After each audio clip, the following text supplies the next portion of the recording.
What's up? I'm B and welcome to my channel. Today I have a follow-up for you on one of my most recent videos about Caitlyn and Brandon Poulin from Ladyboss. I've covered them a few times on my channel. Initially I had covered their company and the way it was run because I'd gotten some comments of people saying this seems kind of sketchy, can you look into it? And so I researched Brandon and Caitlyn and their past business ventures and what their business looks like today. Well, today at the time because they have since announced that they are closing, but at the time I was just looking at some things that I felt were off, not the greatest, and ultimately I'd kind of said, I think that there are some sketchy things going on here. I think it's kind of interesting that Caitlyn's story about how she got into the weight loss industry and what made her decide she wanted to lose weight and how they ended up starting Ladyboss, there's some inconsistencies here, so I wouldn't say that this is a company that I would put my support behind, but if you like them, great. And I won't go too deep into this, but Caitlyn previously was in an MLM called Visalis or Visalis. I still don't know how it's pronounced, and those products were what helped her lose weight. And she was in it for a while. She ended up quitting the MLM and then founding Ladyboss with her own supplements and workout plans afterwards. And in my opinion, I don't think she talks about her previous MLM experience enough. She kind of makes it seem like her products are what made her lose weight when that's really not the truth. And so I just feel like there's some sketchy stuff going on. I'm not a huge fan of her. Something that also cemented that opinion for me was the fact that in April, they announced that Ladyboss would be closing. Businesses close. It happens, it's not like she's the worst person in the world because she had a business and it ended up needing to close. That's not something totally unheard of. However, the way that she announced it was really unsettling, and the way that they treated their employees amidst the process was very upsetting. They gave their employees, most of them, roughly 2 weeks notice that their jobs would no longer exist. And they also threatened the employees, saying that if they didn't come in for the last few weeks, their pay would be withheld. They had people working multiple hours overtime to fulfill all of the orders from their blowout sale, because they did a blowout sale, a closing sale, and they laid off a bunch of their employees, and then the ones that were still there were it was basically a skeleton crew who were making up for all of the people who were forced to leave. And on top of that, they also misreported some employees' working hours and their pay. So when those employees went to get unemployment because their employer closed, they had to do additional work to provide the, documentation that they did in fact work for Ladyboss and they got paid by them in order to be approved for unemployment. All around, not a great situation. So when I posted my last video on Ladyboss, I got a lot of people commenting their experience, especially ordering from that closeout sale. And so just a few of the things that people said were: they are still charging members for a full price for lean even when they had canceled because the company was going out of business. I ordered 5 packets of the protein powder, and within 2 minutes my bank called me about fraudulent activity on my account.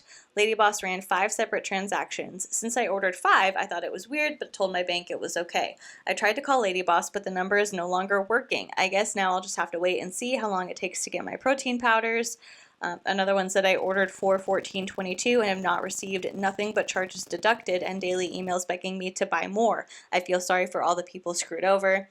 And lastly, I just disputed the charges. I never got a confirmation email or a tracking number. No response from support, but I've gotten about 100 emails about all of the amazing blowout deals. So I screenshotted some of those comments and I posted them on my stories, and I tagged Caitlyn. And I said, hearing from a lot of people that there continue to be issues related to their orders from Ladyboss. Really hope Caitlyn and Brandon are putting all their efforts into straightening things out. Now, I did not expect Caitlyn to see this. She has a very large social media following, so I just thought, she's probably not going to notice this post, but I want to tag her. I want to make sure that she knows that people are not getting what they paid for, or they're not getting things in the way that they should be. They don't have their confirmation emails, so hopefully y'all are on top of this. Hopefully you're figuring it out, and honestly, I wanted her to know that regardless of my platform size, I am somebody who is talking about this. I'm somebody who is concerned, and she can't just ignore her customers who have made her rich, who have put her in the position that she is in. Like I said, I really did not think she would see it, and even more so, I did not think that she would see it and respond to it, but she did. She messaged me and she said, "Hey, I want to assure you that Brandon, my team, and I are working as quickly as possible to not only get all of the packages out, but to also get back to all of the emails that we have received. We have sent out multiple order updates and have been sending our own support team members to the warehouse to help. We will get everyone taken care of. It's just taking some time. We have sent over 50,000 orders out. They are coming." And I was like, wow, cool. So glad that she responded. I appreciate that she's kind of addressing these things head on, although it does kind of sound like a basic PR response where it's just kind of like, hey, we're aware, we're taking care of it, yada, yada, yada. You know, this wasn't necessarily a personalized message to me, but I thought, since she's opened the door, since she messaged me, let's go ahead and see if I can actually have a conversation with her about what's happening. Spoiler alert, the answer would be no. I responded to her and said, "I'm very glad to hear that you all are making it a priority to get everyone taken care of. It sounds like you had a lot of inventory in stock at the time you announced you were closing the business, but I've had several former employees express to me that they were given roughly 2 weeks' notice that their jobs were being terminated back in April. Can I ask why those employees were given such a short notice despite the volume of product you still had available to sell?" And she saw it last Tuesday, May 24th, and did not respond, which is not surprising to me. I figured she would probably ignore the message. However, I just figured I have this opportunity to talk directly to her about what's happening, and it's only fair to ask her side and to also kind of ask the hard-hitting question of why did you do this? But I'm not shocked that she didn't respond. I wouldn't expect her to. But it still is kind of disappointing that like she opened the door to a conversation, and then when she's asked the question, why did you do it this way, when it doesn't seem like that was the best way to do it, she just doesn't respond. But regardless, that was my brief interaction with her. And then I also got in touch with another former Ladyboss employee who worked for them in 2019. And she was gracious enough to share her experience, which I am going to kind of like pass the floor over to her and let her share what she went through. I'll be interjecting every now and then, just adding some additional comments, but I really want you to be able to hear what it was like to work for Caitlyn and Brandon at Ladyboss from somebody who was there, like somebody who directly worked with them as well. Because I can always tell you like, oh, this thing happened and here's what I think about it. But I think it's really powerful when you hear it firsthand from people like Beth in my last video about Caitlyn, and from, you know, this person, this employee. Now, this employee does want to remain anonymous, and I 100% respect that. I have validated that they did work for Ladyboss. They sent me the appropriate documentation to confirm that they were there and that they're not just like making this up. But I will not be saying their name. I will not be giving any sort of identifying information about them. And I'm just going to refer to them as E2, as in employee number 2.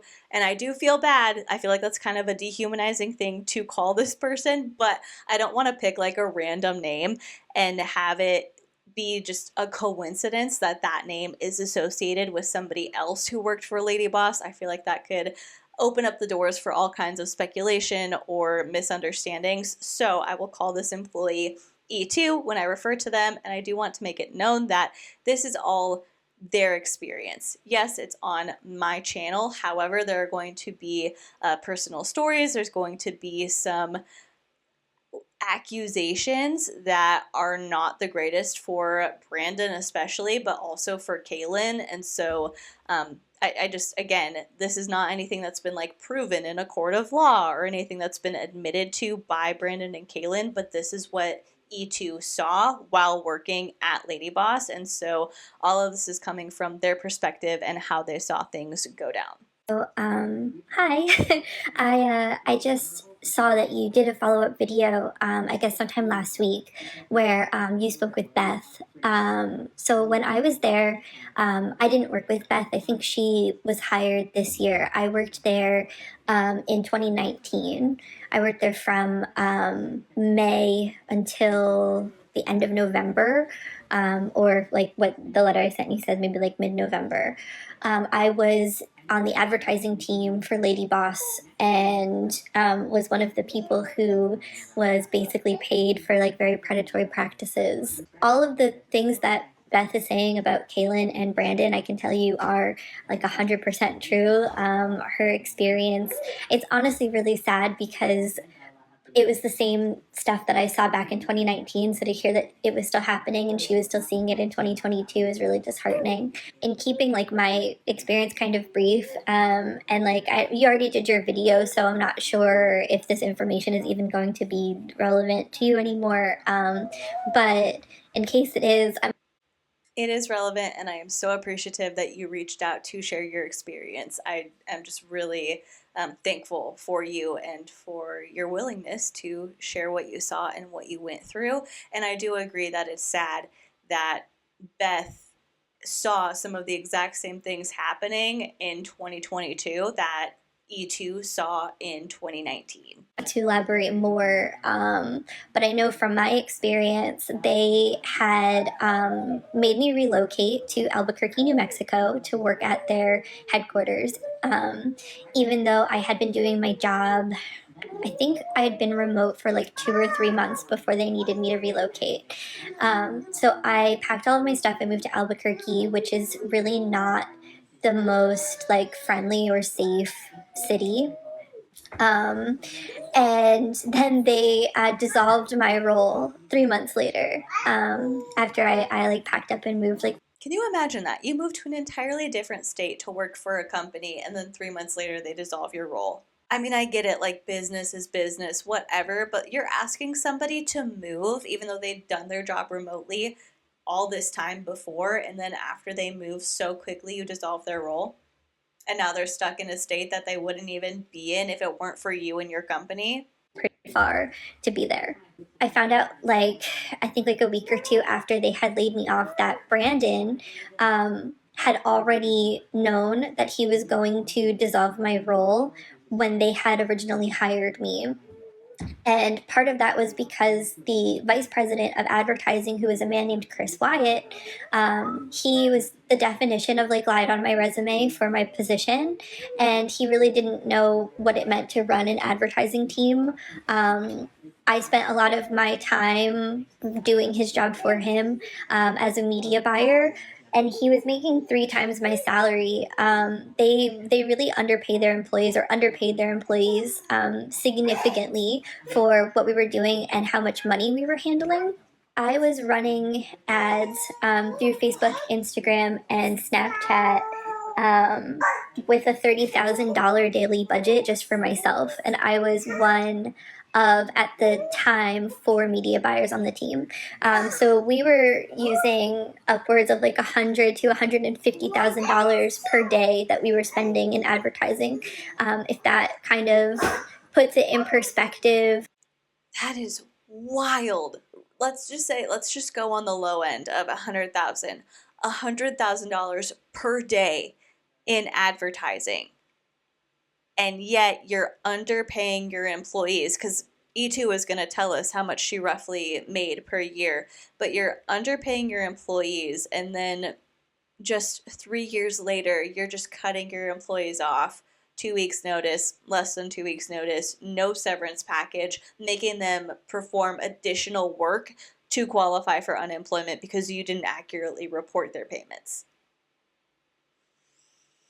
I try to give people the benefit of the doubt. I try to be fair, but it really, from everything I know, just sounds like these people were underqualified to be doing what they were, not the employees, but Caitlyn and Brandon were underqualified to be doing what they were doing, and they didn't really care to become better at being business owners. And trust me, with the stuff that you're going to hear, you'll be like, oh, B, okay, yeah, I get it. How much money they really did have invested in the company and how much money the company really was making. In 2019, Brandon and Caitlyn both independently made about $5 million. They were paying me $38,000 a year to make them millions, more or less. And other people made even less than I did at the time. So I don't know if Beth explained this at all, but I know in my comment I had said I had said that they based a lot of their practices on Tony Robbins and on megachurch culture. So typical day at Ladyboss was you would get into our morning meeting either via Zoom call or in like a room that we'd all kind of gather in. And we would go over all of the numbers from the day before. We'd go over how much advertising made. We'd go Anybody who wants to have any sort of ritual modeled after Tony Robbins is questionable. Now, why would you do that? over how many new lady bosses we signed up. We actually had a name internally for lady bosses. We called them all Tina. That was the name of our customer avatar. So a lot of the time people would refer to Tina and talk about, you know, Tina's hopes and dreams and Tina's aspirations. Like that's what we called our customers, which is kind of messed up. But one of the things that would happen in the morning, there was a sales team out in San Diego. That's where if you had sent Lady Boss your email address or signed up with your phone number, anything like that, it would go out to the sales department out in San Diego, which is basically like a call center, for lack of a better term. And on these morning calls, the call center would boast about their predatory practices to get people to sign up for products. There are quite a few that stand out in my mind, but I think the worst one was one of the lead salespeople was bragging about how they convinced a Tina to max out 3 of her credit cards without asking her husband or speaking to her family about spending this money on these products. To make it basically manipulated her into thinking you have to do this to make your life better. And can you imagine that? Bragging about convincing somebody to max out 3 of their credit cards on your products and like doing that proudly in a team meeting, in a group meeting, in a setting where other people will hear it and your bosses will hear it. I get it. You're excited you made the sale, but I can't imagine being a decent person and being like, yeah, you did it. You convinced them to max out 3 of their credit cards without talking to their spouse about if that's okay that they were going to be spending that much money. Wow. this was really common where a lot of that morning meeting would be spent talking about how we basically bullied all of our Tinas into parting with their money. And Lady Boss, you know this from your research and everything you've done looking into this company is not cheap. You're spending between like $60 and $70 on just the protein alone. They would brag about how they would. And they tell you they have I can't remember if it's on their lean powder or their greens powder, but they say to take it 3 times per day. I'm pretty sure it's their lean powder. It's like their meal replacement shake where they say for best results take 3 times per day. I'm sorry, what? These people up who really didn't have the money for coaching and for every product line and for all of this swag, and they would brag about how they, you know, were like, you need to do this right now and you need to do this for your family, and how they would try and pull people's stories out of them to emotionally manipulate them into purchasing these products. Then they would turn around and tell us those stories, these personal stories about these Tinas and how they were struggling with depression. And they would tell us stories about, you know, how someone would confide in them, well, I started overeating because my husband passed away or because I lost my child and things like that. And they would pull these stories out of these women to manipulate them into spending as much money on the products as they could. And when I say every morning, this was Monday through Friday, a large portion of this morning meeting was dedicated to celebrating these stories as if it was a good thing. Because sure, we're helping people lose weight, and we're creating a support system, but it was very cult-like tactics to get people to sign up and become lady bosses. At the end of all I get celebrating your successes as like a sales team or a salesperson for a company, but I feel like if the main focus is helping people, the stories that E2 heard would have been like, this woman called and said that, she's had such trouble sleeping for the past year, but now she's doing one of our workout programs and she had the best night of sleep. And, she was calling to order more, or I reached out to her to see if we could offer her any other products or support, and she just shared that with me, and it was amazing. Like, I feel like you would want to share the good that the products or the programs have done for the customer, as opposed to celebrating yourself for swindling people out of money. Meetings, it was also mandatory for us to recite the company mission statement together. Again, like Culty. super cult like. That was just that little morning meeting that we would have. Internally, we were supposed to act and think a certain way. We were encouraged to constantly wear Ladyboss swag. We were encouraged to join the Facebook group and to encourage other people in our lives to sign up for these products. So kind of where that like MLM background from Caitlyn comes from. It was it was constantly drilled into us that our lives needed to be all about Ladyboss.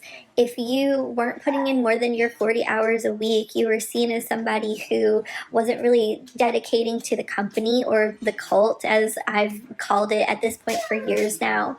I hate that. If you like run a small business, or you're part of a family owned business where you're super invested and you love being there and you want it to succeed, and you work more than 40 hours per week, great. But for most people who work just like jobs that they have because it's an area that they are interested in or they're good at and they need to make money to pay their bills, 40 hours is good enough. You get paid for 40 hours, do your 40 hours and go home. I recently heard somebody use the phrase do your 8 and out the gate as if it were a negative thing, as if like somebody worked their 8 hours for that day and then they left, and like that's why they're a bad employee and they're disengaged. And I get it, if you want to work more, you do you, but you're not a bad person or a bad employee for doing what you're paid to do in the time that you're paid to do it and then leaving. You get one life on this earth. Why would you want to spend more time at work than you had to? Work-life balance is incredibly important. And I used to be somebody who would be like, oh no, I'll stay, I'll do the extra. And it just gets you burnt out and upset and dissatisfied. So I say do your 8 and hit the gate. You're doing a good job. I don't know why. I mean, I do know why Brandon and Caitlyn would perpetuate a culture where if you just worked your 40 hours per week, you were like a subpar employee, because they're trying to control their employees. But I don't understand why people want to do that. I don't know why you would want to make people feel guilty or burnt out when they don't have to. It's just not right. There were tactics that were used by Brandon and Caitlyn in order to force employees to behave and think. One of those practices was they relied very heavily on Tony Robbins' DISC personality tests. And if you had a certain personality type, they wouldn't even hire you for the company. They wouldn't even consider you for it. But they would use that along with HR to kind of like talk about who you were as a person and use that to talk about what your weaknesses were as a person. So again, like it's a cult tactic to do things like that, where they would try and like break you down and make you feel bad about yourself, but in such a way where you felt like you had to constantly be like proving yourself to the company, like you deserved to work there. My former boss, Chris Wyatt, he often would tell people on our team that we didn't deserve our salaries and that we would be fired if we didn't produce better work. And honestly, like What a toxic environment. That's so disgusting, to go to an employee who's literally doing their job and performing adequately or better and say, oh, you don't deserve your salary. You don't deserve the amount of money that we said we would pay you because you're not doing your job good enough. Would that motivate you to do better or to even enjoy coming into work? No. I mean, it wouldn't motivate me. And I assume that it wouldn't motivate most people, maybe some people that works for, but in general, that just sounds so toxic. one person on that team that I would say was doing poorly. Everybody on that team was very knowledgeable, had industry experience. We had all worked for advertising firms before, so there's really no reason to behave that way. But it really trickled down from Brandon. Brandon is abusive towards Caitlyn, hands down 100%. I worked very closely with the creative director, a man named Deli Roxon, and he had shared some footage with me that was cut out from like some advertising and website materials he made of Brandon being very verbally and very emotionally abusive towards Caitlyn, which nobody deserves. She was not much better, but he truly is like Satan running the show behind the scenes. The way that Brandon treated us, so my office was directly next to his, and he would walk past. I will say again, I gave the disclaimer at the beginning that this is all E2's opinion and, based on their experience working for the company, but that does make me really sad. Just to hear that that was the perceived situation from this former employee, that Brandon would be abusive towards Caitlyn. I do feel bad, but it also kind of puts you in a conflicting spot where you have empathy for somebody, but at the same time, the things that they're doing are not great and not okay either. So yes, I'm going to continue to call out Caitlyn and Brandon for the way that they've run their business and how they've treated their former employees as well as their customers. But at the same time, I do hold empathy in my heart for Caitlyn if she is in an emotionally abusive relationship, because that's absolutely not okay and it's very traumatic. So my heart hurts for her in that aspect. However, I will still address when things are not okay in terms of how people are treating others, and so it's still not okay how she's treated her employees and customers. Office every day, we had these like windows that looked out into the hallway. He would never make eye contact with us. He would never acknowledge us in any capacity unless we said hello to him first. He very much treated us like, you're the workers and I'm the CEO, so you don't mean anything to me. Like, put your head down and get the work done, which would be fine if not for some of the ideals and behaviors that he like continued to display throughout at least the time that I was there. Often he would stand. That's so gross. I get it if there's kind of an air around the office of, this is just a workplace, this is just a job, we're not a family, we don't have to be friends, let's all just come in, let's get our work done and let's go. Then Brandon not saying hi to anybody would make sense. But if you're telling your employees to like be the brand, wear Ladyboss swag, like we're all part of this family, all that, it's super weird that you would not say hi to your employees. It just makes for a really uncomfortable situation and environment. Hide in the hallway and watch us through the windows working. And then I would get like a text message or an email or a G message from him that was like, I saw so and so talking to each other for too long. I don't want to have to write anybody up, but clearly, like, your department isn't working, and would basically reprimand us through email, or would have the HR director, who at this time was not the person in the letter I sent you, Luke, who was there for a very short amount of time, but this woman named Leoba, who had just been close with the family and didn't even have HR experience and was made the head of HR. She had previously been a bartender, but she had a close relationship with his parents, which is the other portion of the story that maybe people miss. The idea that Brandon and Caitlyn were these broke millennials that spent their last $1,000 on this company is complete bullshit. Okay, so if you saw one of my first videos that I made about Caitlyn and Brandon from Ladyboss, they talked about how it was like their last $1,000 and they just took the leap and they decided to start a business and they weren't even sure if they could afford groceries. And I had said, I don't know how much I believe that because of the amount of success Caitlyn stated she was having in her MLM. Like, I just, for some reason, don't believe that they were in such a desperate state that that's the reality of the situation. And now I have somebody backing up my theory who actually knows them and worked for them. And so I was like, see, something was off. I knew it. Brandon's family is one of the wealthiest families in Albuquerque. That I did not know. So that's an interesting piece of information provided by E2, and the rest of this will also be very interesting because I had never heard any of this prior to them reaching out to me. They owned several contracting companies.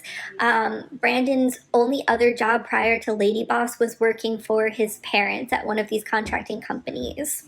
And part of the reason that Brandon's only other job was working for his parents was because he had an arrest record and couldn't really find any other jobs. It's also why the tool time and like supplement MLM door to door thing was the job that he had tried out, because he couldn't get hired anywhere else because of his and his brother's criminal record.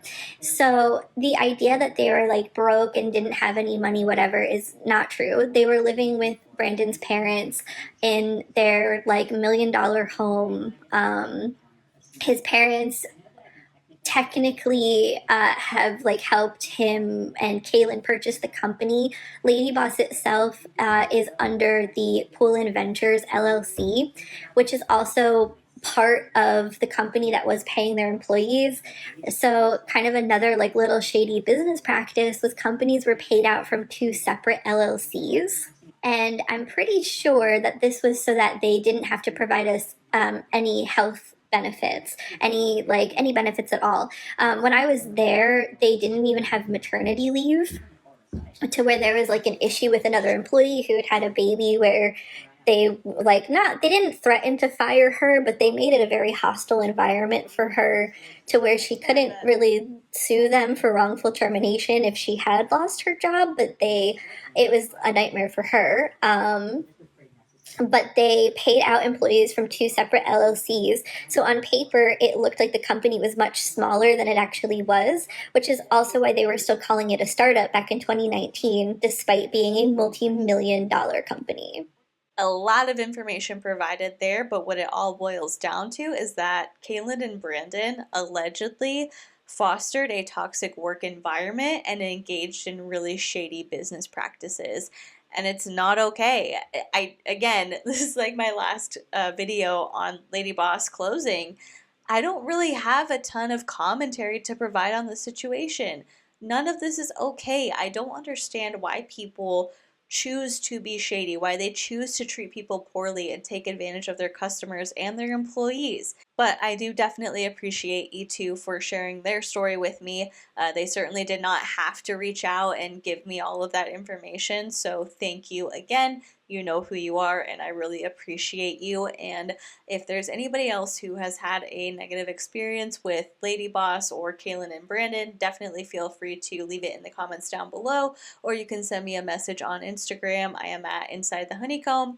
Or you can also email me at hihoneyyt@gmail.com to share your story. I feel like this isn't something that a lot of people are talking about, and that's kind of upsetting, but I also get that there are a lot of things in this world that are not okay. There are a lot of organizations that are corrupt. Like, this is not the exception. This isn't an anomaly occurring. There's plenty of businesses that treat employees and customers poorly. But for some reason, maybe it's because I've spoken to so many of you who have had a personal experience with this company. This one really just like gets me in the heartstrings. So if anybody else wants to share their experience or their story, definitely let me know, and I will continue to cover this because I don't want anybody else to be taken advantage of, and I certainly don't want anybody to feel like they are the only one who was hurt by Brandon, Caitlyn, or Ladyboss in general. So again, you can feel free to comment down below or reach out to me directly. And while you're doing that, if you would consider liking this video or subscribing to my channel, that would be incredible. And if you are already subscribed, thank you so much. I am so appreciative of you, and I love being able to just sit here, hang out with you, and talk about whatever. Thank you so much for watching. Please be kind to people, and I will see you in the next one. Bye.